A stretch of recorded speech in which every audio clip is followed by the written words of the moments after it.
When someone gets sick, it's innocent enough to suppose the illness is caused by a microorganism and not caused by some number of other non-physical phenomena. I say it's innocent enough because to suppose a microorganism is the cause of the illness is a claim that is substantiated by the observation of similar symptoms that in the past have been caused by microorganisms. Usually, people express this in terms of probability or likelihood, such as, it is most likely that the patient is affected with a microorganism. Such phraseology, using terms of probability, might have a mathematician scratch their head in confusion. But we are told it is a special kind of probability that science has a license to use. Innocent as it might seem, this unique usage of the term causes problems later down the road. Say we give the patient a test to see what kind of microorganism they've been infected with. Say also that all such tests fail to identify a microorganism.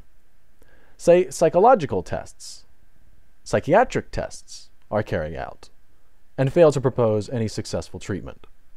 At this point, we have reached a point of significant uncertainty. But if someone was to suggest that the cause of the illness is non-physical, they may immediately be informed that non-physical phenomena are not a likely explanation. But wait, something has changed here. Before we agreed it was acceptable to make predictions based on explicit evidence, but now we are attempting to explain an unknown phenomenon without any explicit evidential frame of reference. The authority that was present in the earlier prediction, that is, it is most likely that the patient is infected with a microorganism, was justified only in its coincidence with explicit past observation. In a situation where explicit observation has failed to explain the sickness, claims of the supposed likelihood of its physical cause can no longer hold special authority.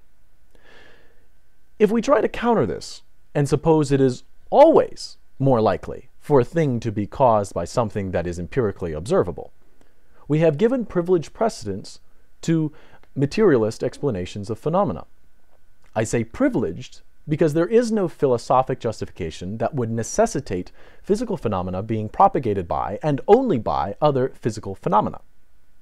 If, on the other hand, we assume empirical evidence to be our sole justification for such materialist claims, the materialist is committing an error of verification, quite similar to when a Christian draws on several passages from the Bible in an attempt to assert the Bible's authority. The materialist needs more than empirical evidence to suggest there is only an empirical world. When materialists, and specifically adherents of scientism, suppose the probability of a claim's being true without explicit evidential justification, this uniquely scientific meaning of probability is used to commit a logical sleight of hand and propagate scientific dogmatism.